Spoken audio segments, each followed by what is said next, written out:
Hello friends, this is Abhilasha and thank you for selecting this video. Today we are going to learn about modal verbs. Have you ever tried to understand what are the modal verbs? Do you want to know about modal verbs? Then you are at the right place. Yes friends, you are welcome in my channel. Today we are going to learn about modal verbs.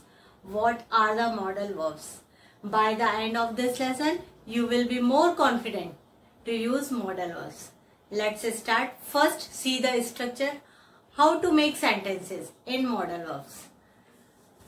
First, we use subject, then modal verb, then main verb. Subject, the person who is doing the action, it is called subject in English grammar. Like I, we, you, they, he, she, it, any name. Modal verb means can, could, may, might, shall, should, will, would, etc. Then we use main verb. Listening, reading, writing, cleaning, cooking, watching, hiking. These are the main verbs. We use subject, then modal verb, then main verb. All modal verbs have the following features. Let's see what are the main features. They are always followed by the infinitive without to. This is the main thing. They are modal verbs always followed by the infinitive without to. Let's see the example. I can go. This is subject I, first person I, subject, then modal verb can. This is modal verb can. Then go is the main verb. I can go. I can swim. They are always followed by the infinitive to. Infinitive means with the main verb we use to. So here I can to swim. No, you cannot use to here. Without to we used to have infinitive without to. So I can go, I can swim, I can swim. Not to. I can to swim. It is wrong. It is incorrect. Don't use to with the main verb. Second is that they are the same for all the pronouns. Modal verbs are the same. Modal verbs are the same for all the pronouns. Pronouns means in the place of noun we use the word. It is called pronoun. Like I, we, you, they. In place of noun we use pronoun. They are the same for all the pronouns. Example, he can go. He, third person singular number, no matter whether person is first person, second person or third person, there is no matter. Because of in modal verbs there is no effect of pronouns. They are the same for all the pronouns. He can go. They can go. They can go. You can go. They, it is the plural form. It is the third person singular number he, and you, it is the second person. So here it will be no change. Whether pronouns first person, second person or third person, there will be no effect. The third thing is that they take direct negative or interrogative. Modal verbs take direct negative or interrogative. Let's see the example. I can't swim. I can't, I cannot. It is the contraction form. Can't. I can't swim. This is the contraction form of cannot. I can't swim. Can you swim? Means negative when the sentence is negative, we need to add not. We direct add not with the modal verb. I cannot swim. I cannot swim. And in interrogative sentences, we first use modal verb, then subject, and then main verb. Can you swim? If you want to ask someone, can you swim? So you need to understand what will the first come. Can you swim? Let's see the other modal verbs. Hello friends, welcome back. And we are going to learn about all modal verbs in this class. Let's start. Let's see what are the modal verbs we can use when we want to get permission, possibility, ability and advice. Let's see the first. We use may and might when we want to get permission to do something, or informal request and possibility. If you want to make some permission, if you want to get some permission from somebody, like in school, children use these words, may I come in please? This is modal verb, may and might. And informal request, may I have the salt please? May I go now? Might I talk to the PM? Might I talk to the PM?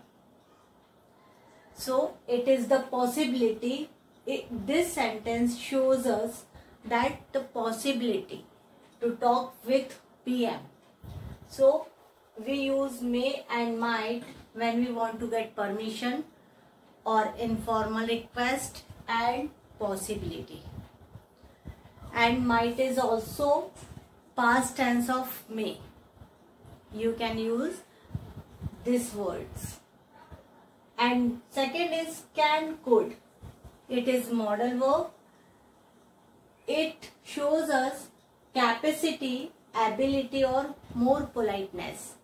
Friends, if you want to talk about capacity or ability, physical ability or a capacity, or you want to talk about more polite way, in more polite way to somebody, you can use these words. Let's see the example. I can solve this puzzle. The first example is I can solve this puzzle. This show capacity.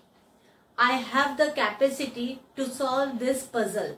You can use modal verb I can do it.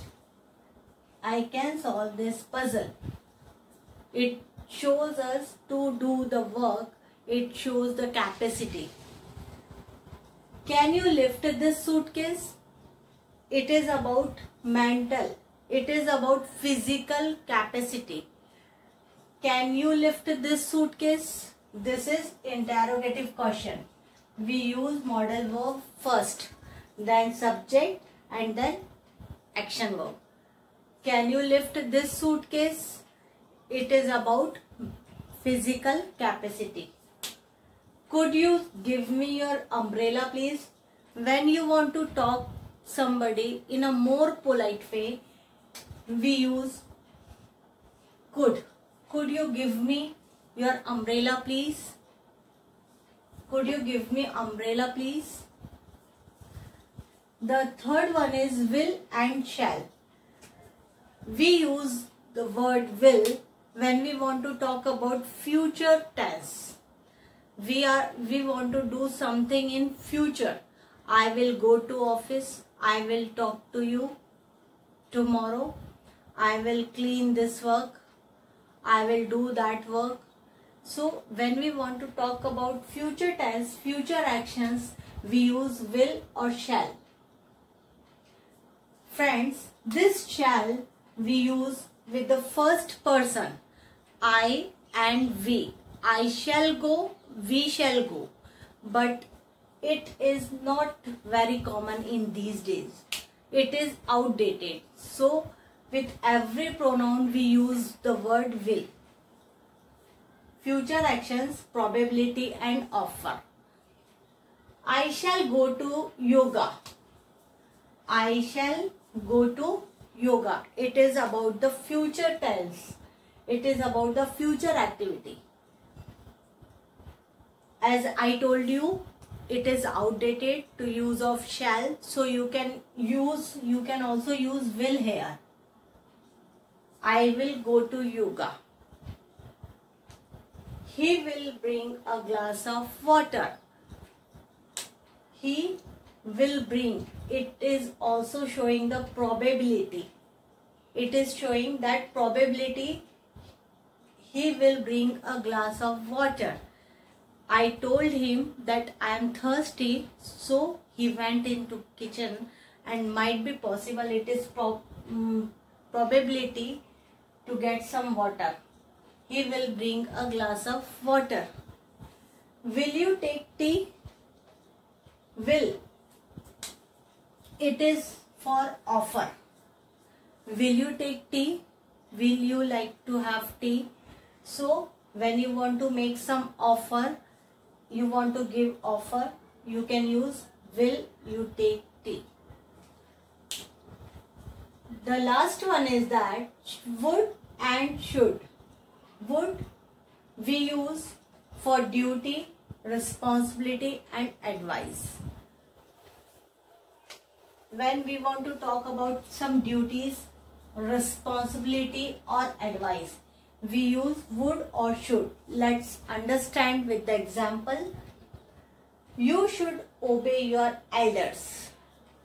You should obey your elders means it is your duty to obey your elders. What your elder speaks to you, you should obey your old elders.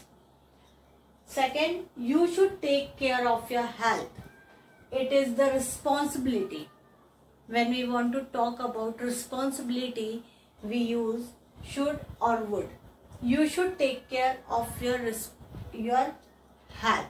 It is your responsibility to take care of. Send me an application form, please. So it is advice. It brings me to the end of the lesson today. It was the modal verbs. So if you like my channel, please like, share and subscribe it. Don't forget to press the bell icon. I will come up with the new lesson. Till then, take care. Bye.